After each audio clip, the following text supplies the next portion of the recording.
Welcome and thank you for joining us on Birth Mother Matters in Adoption with Kelly Rourke Scary and me, Ron Rains, where we delve into the issues of adoption from every angle of the adoption triad. Do what's best for your kid and for yourself, because if you can't take care of yourself, you're definitely not going to be able to take care of that kid, and that's not fair.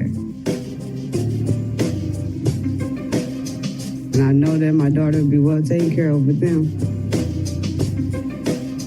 Don't have an abortion. Give this child a chance.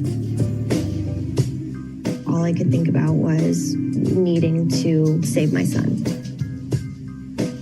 My name is Kelly Rourke Scary. I'm the Executive Director, President, and co-founder of Building Arizona Families Adoption Agency, the Donna K. Evans Foundation, and creator of the You Before Me campaign. I have a bachelor's degree in family studies and human development and a master's degree in education with an emphasis in school counseling. I was adopted at the age of 3 days, born to a teen birth mother, raised in a closed adoption, and reunited with my birth mother in 2007. I have worked in the adoption field for over 15 years. And I'm Ron Rains. I've worked in radio since 1999. I was the co-host of 2 successful morning shows in Prescott, Arizona. Now I work for my wife, who's an adoption attorney, and I'm able to combine these 2 great passions and share them on this podcast.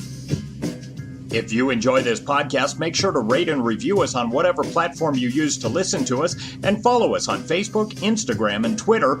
Look for AZ Adopt Podcast. Today we're going to be discussing spreading the love of adoption. We're going to be talking about the importance of spreading not only the word adoption, the concept of adoption, but encouraging people to accept adoption as a norm and making adoption the default choice when experiencing an unplanned pregnancy.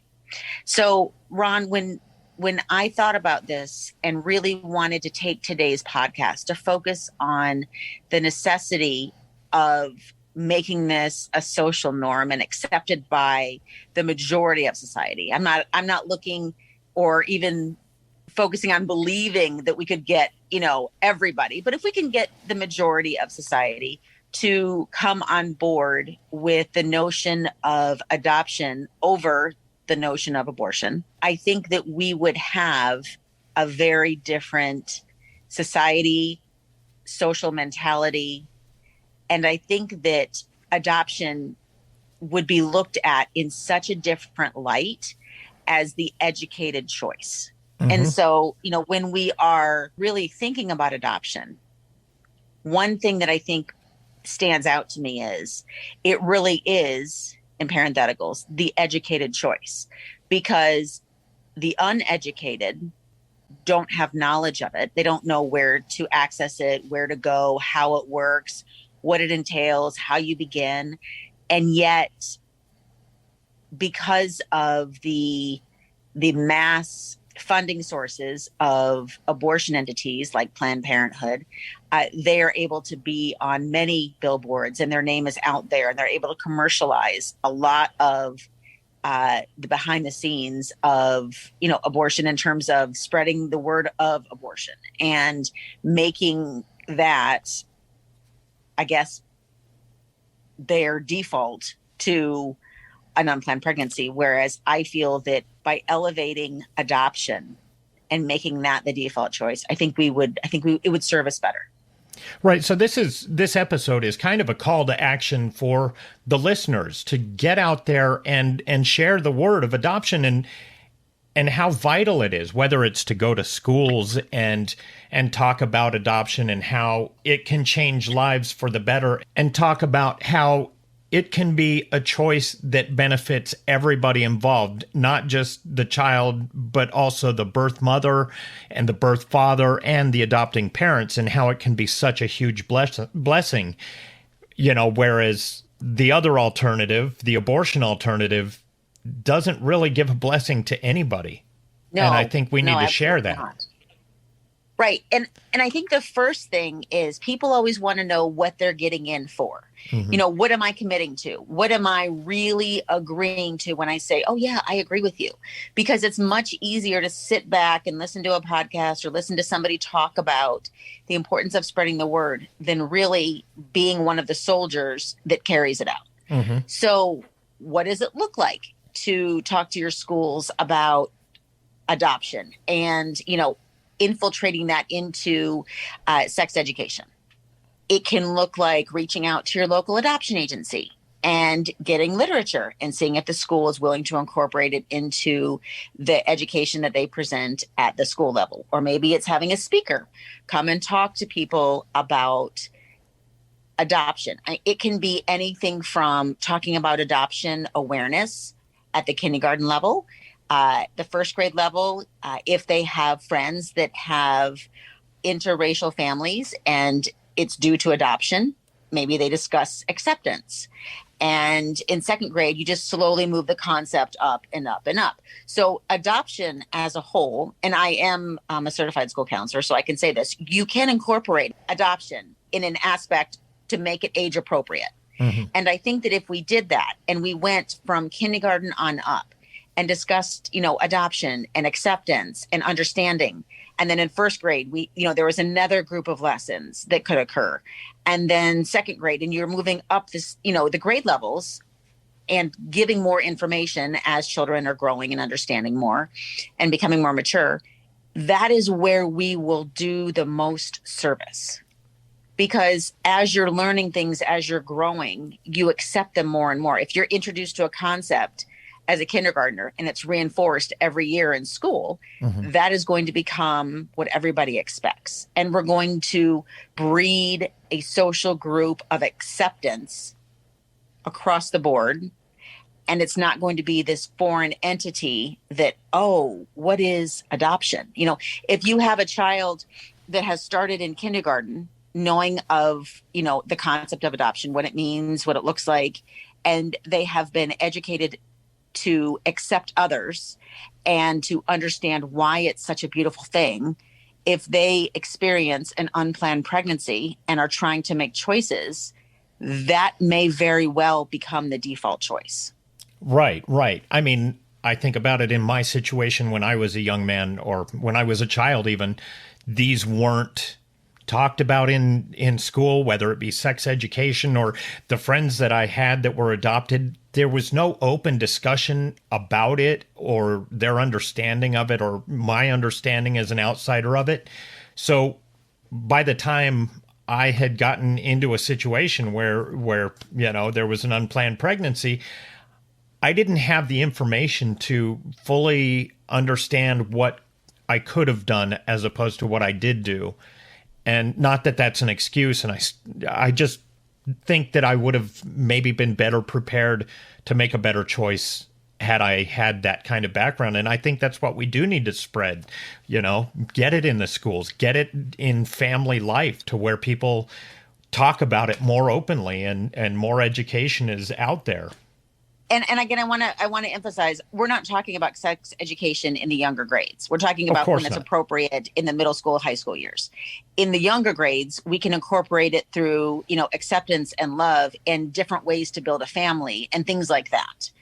And I think you're right. Again, going back to the original point that we started off with, adoption is an educated choice. Had you been educated in the school of adoption, that may have very well enabled you to make a different choice than you made. There are other areas that people can also incorporate adoption to, again, facilitate the notion of acceptance, and as well as bringing up adoption so it is the social norm. So it's not considered, this ostracized group of people, which is the way it is perceived among some social groups. Mm-hmm. It is different. It's not normal. It's aside from that. And there are such simple ways that parents can do this with their children. They can start choosing books that incorporate adoption into their stories, movies, TV shows, looking at different types of families and discussing it afterwards. And again, the less attention you draw to, and this is an adoption story, the less attention you draw to it and you incorporate that as part of the norm of, a family, then that is what is going to breed and continue and pay it forward. And you see a lot of this kind of messaging in, for instance, the gay community, you're starting to see a lot more TV shows that incorporate that into their family. And, I was thinking of Modern Family, and there's an adoption situation in that show. And I think that's good. We need to get that out there and make sure that people understand that it is a normal thing and it is a beautiful thing, while not making the entire thing about just adoption, but just saying, look, this is normal. And I think back to when I was a child and having been adopted, I would have loved this. Mm-hmm. When I was young, there were some adoption stories out there. There was Different Strokes. I'm completely dating myself at this point. There was Different Well, that's Strokes. the one that comes to my mind too. Yeah, there was Annie. Mm-hmm. And so there were those out there, but they were pretty few and far between. And then Absolutely. Punky Brewster was another one I'm thinking of. But it wasn't the norm. And so in those storylines, in all of those storylines, the focus and the point was just adoption. Mm-hmm. Like it really was the center.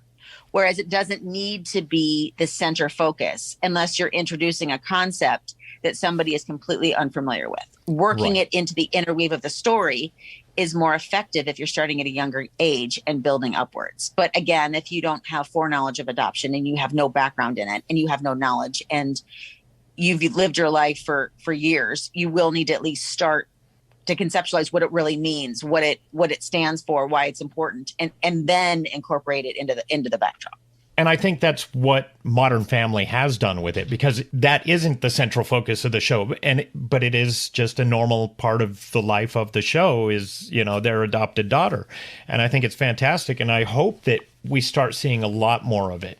I agree with you. And I think that if we put our heads together, not just in the adoption community, but in the country, in the world of what everybody can do to play their part. Can OBGYN offices make sure that they have brochures on adoption? Can they incorporate that into, the paperwork? If you are having, an unplanned pregnancy and you're trying to decide what you want to do, can that be a box that can be a choice? That's something they could do. Is there a possibility that we can have more TV shows, again, interweave adoption into their storylines? Those kinds of things, activities that teachers do. Again, I've spoken about this in the past, but I was always very uncomfortable about doing the family tree because I kind of felt like I was lying, but I wasn't really lying because I was adopted, but it was very confusing. So maybe if they have some activities that go along with it, or that are just, special activities that maybe incorporate adoption for those kids that are adopted, that maybe, kids that are not adopted can still participate in. So I think it'd be neat if we opened up this and made it more fluid and more normal and have people look at, what can I do to help further spread the word of adoption, even talking about it at the dinner table. I think that if parents are talking to their children and they find out that 3 of their children's friends are adopted, maybe they didn't know this. Maybe they can talk about their adoption experiences and what their children know and what they think of it and how special it is. Maybe have the family over for dinner. You know what I mean? So just how far can you take this? Like what can you do as a responsible member of society to further spread the word of adoption? And I would love if our listeners would give us ideas as well. If they're at home listening to this and going, oh, you know what you should do? It's this. Send them on to us. We would love to hear it and share it on the show and incorporate it into our own lives. We would love to hear that. And you can email your ideas or comments and suggestions to our podcast at birthmothermatters@gmail.com. If you're pregnant and considering adoption, we are here for you and understand what you're going through. We've helped hundreds of women place their babies for adoption, and we want to help you as well. We have a pregnancy crisis hotline available 24/7 by phone or text at 623-695-4112, or you can reach us on our toll-free number at 1-800-340-9665. We can make an immediate appointment with you to get you to a safe place, provide food and clothing, and help you get started on creating an Arizona adoption plan, or just give you more information. Check out our blogs on our website at azpregnancyhelp.com and follow us on Facebook, Instagram, and Twitter by looking for AZ Adopt Podcast. If you enjoy this podcast, make sure to rate and review us on whatever platform you use to listen to us. Birth, Mother Matters, and Adoption was written and produced by Kelly Rourke Scary and edited by me. Thanks go out to Grapes for letting us use their song I Don't Know as our theme song. Join us next time on Birth, Mother Matters, and Adoption. For Kelly Rourke Scary, I'm Ron Rains, and we'll see you then.